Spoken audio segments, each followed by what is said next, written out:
Namaskar, this is Akhilesh Bhargava. Welcome to tit-bits on business and finance with me. The CSO recently finally released India's GDP growth rate figures for the fourth quarter ended 31st March of the financial year 2021 and also for the entire financial year 2021. It has taken 2 full months for the CSO to finally compile and finalize these figures.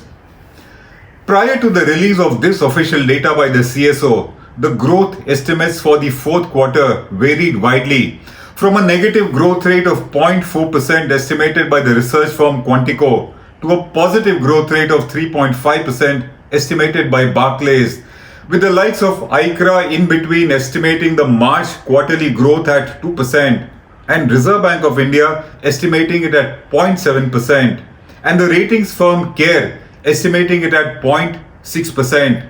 It was a wide variation. According to the CSO, the Indian economy recorded a positive growth rate of 1.6% in the fourth quarter of 2021, and the annual growth rate for the financial year 2021 was a contraction of the overall economy by 7.3%, which is a far better performance than the earlier annual contraction estimates of 8.5% for the Indian economy.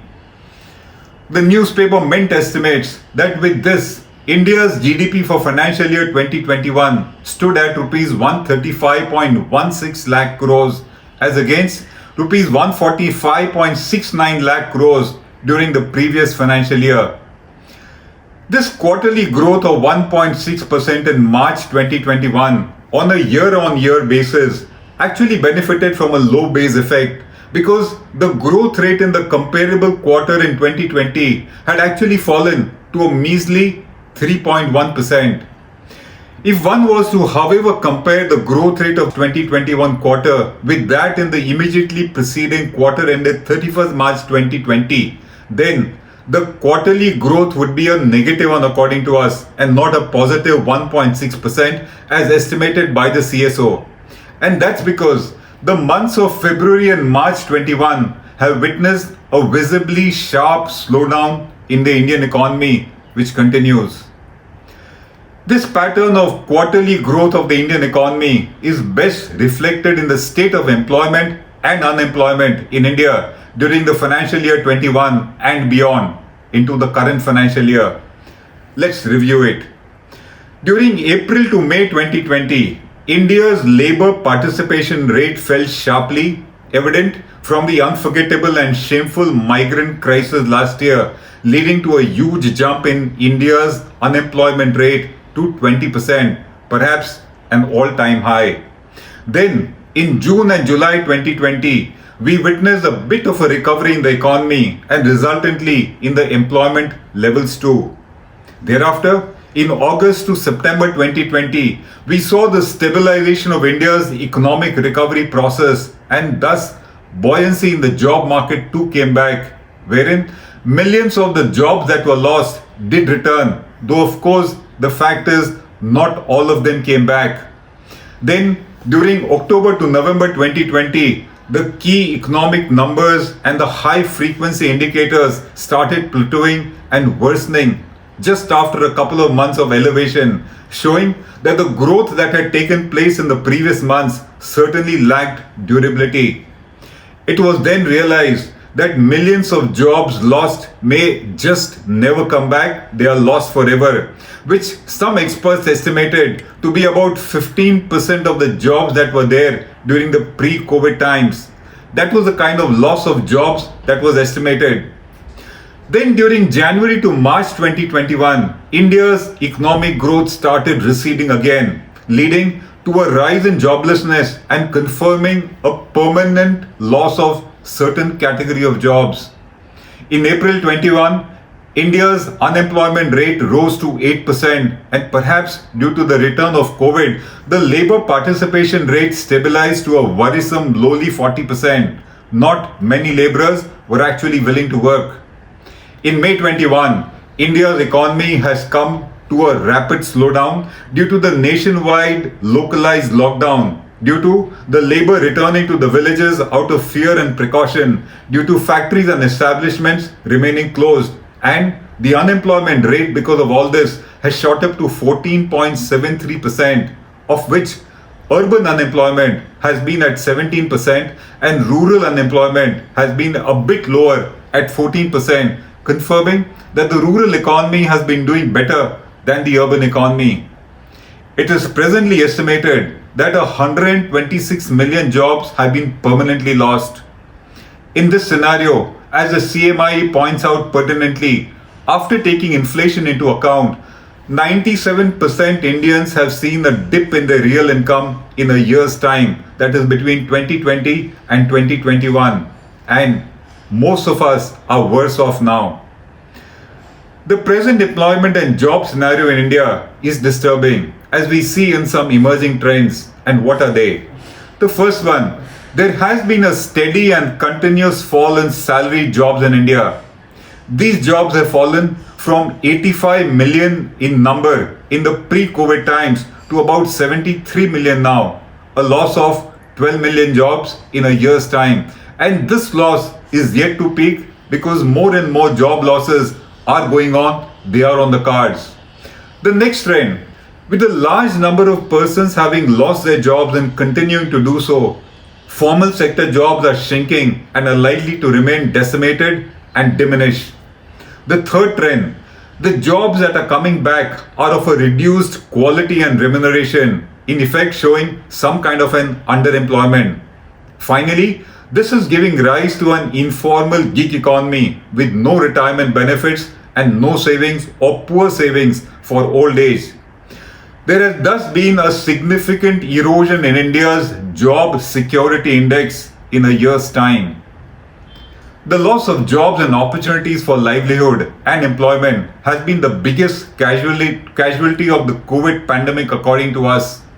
Millions of blue and white collar jobs have been lost and will not return, not just due to the technological and business swings, not just because of a changed business model, but now more so due to lost years of growth. But this erosion of jobs began, according to us, a few years before the onset of the COVID pandemic, and that was because of mismanagement of India's economy, starting with the disastrous decision of demonetization in November 2016.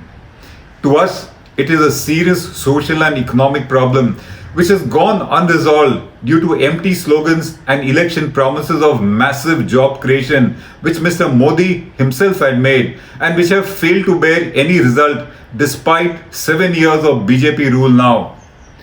In terms of size of the economy, we will actually be in 2022 where we were in 2019. But in terms of jobs, perhaps we will be in 2022 where we were in 2017, a setback of 5 years in case the lost jobs do not come back. An entire generation of India's youth today faces a bleak and grim prospect of a huge job deficit after they complete their education and graduation. India today desperately needs to get its jobs back, and with it will return consumer spending, fresh investment and growth in the economy, all of which incidentally are interrelated, and they are all languishing at near all-time lows at the present. And to get our jobs back, to get our employment back, what do we need to do? The first thing that we need to do is a massive spending on infrastructure by the government to boost job creation and to also boost many feeder industries to infrastructure. If the government is short on funds, then it must borrow and spend, but spend it must on infrastructure to create jobs and employment and livelihood. The second measure, provide a fiscal stimulus by way of direct financial support to industries to prevent their closure. If companies are protected, so will be jobs, and if they are not, then many will be lost forever. We thus need to protect factories and production units. The third, we need to rapidly vaccinate the labor class also in order to increase their labor participation such that they return to the factories, they come back to work without the fear of a fresh COVID infection.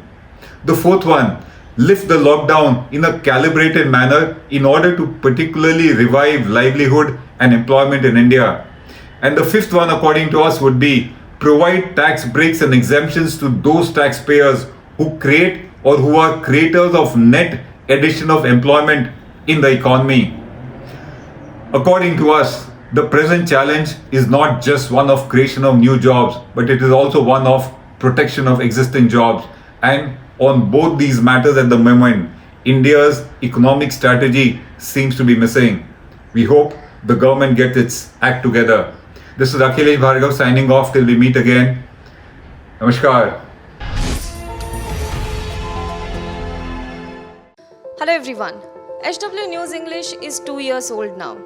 When we started this venture, we promised ourselves one thing, that news should remain free, because right to know is the right of every Indian.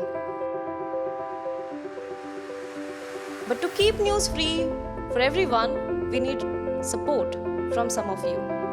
And thus we have rolled out membership on our YouTube channel HW News English. But mind you, the membership is completely voluntary. The programs that we were doing earlier, that we are doing now, will continue to remain free. First level is a basic level. Here, you can be our supporter by paying rupees 199 per month. This membership gives you certain perks and benefits. The perks include unique badges in front of your name, a live show from Mr. Sujit Nair and from Mr. Akhilesh Bhargava per month for our members. You can also vote in some exclusive members-only polls. Now the second level is Super Supporter. Here you can be our Super Supporter by paying rupees 3,999 per month. This membership will include every perk that comes with basic level. Additionally, our Super Supporters can be a part of a WhatsApp group where we can have discussions and suggestions on various topics. The second perk includes a gift pack with our merchandise. And the third perk is a Google Meet with Mr. Sujit Nair, where you can join the meet and ask your questions to Mr. Nair face to face. Lastly, if you like, we would give a shout out to our super supporters in our programs. So, hope to see you soon with our badges.